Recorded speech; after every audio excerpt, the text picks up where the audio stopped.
ছাত্রলীগের সাবেক নেতা এবং কর্মী হিসাবে শেষ বিন্দু পর্যন্ত আমি বঙ্গবন্ধু কল্যাণ জননেত্রী শেখ হাসিনার সাথে আছি। এবার ব্যারিস্টার সুমনের আসল মুখোশ সামনে এলো, যেখানে ব্যারিস্টার সুমন ছাত্রদের বিরুদ্ধে গিয়ে প্রধানমন্ত্রী সাপোর্ট করছে।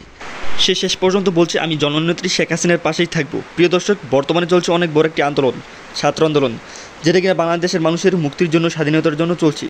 আর এই সময় ব্যারিস্টার সুমন কিনা শেখ হাসিনার পক্ষ নিয়ে কথা বলছে, যেখানে তার মতো বড় বড় নেতারা পালিয়ে যাচ্ছে দেশ ছেড়েই, সেখানে কীভাবে এই সময়ের মধ্যে শেখ হাসিনার পক্ষ নেয় ব্যারিস্টার সুমন। শেষ বিন্দু পর্যন্ত আমি বঙ্গবন্ধু কল্যাণ জননেত্রী শেখ হাসিনার সাথে আছি। প্রিয় দর্শক, সে আরও বলেছে, সাধারণ জনগণকে একবারে জামাত শিবির বিএনপির সাথে তুলনা করেছে।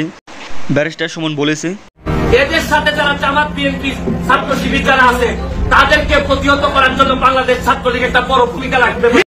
প্রিয় দর্শক, ব্যারিস্টার সুমনের এরকম পাগলামি কথা আপনার কাছে কীরকম লেগেছে কমেন্ট করুন কমেন্ট বক্সে। যেখানে জনগণের দৌড়ানি খেয়ে বেয়ে গিয়েছে পুলিশ এবং সেনাবাহিনী, চলে এসেছে ছাত্র এবং জনগণের পক্ষ নিয়েছে সেনাবাহিনী।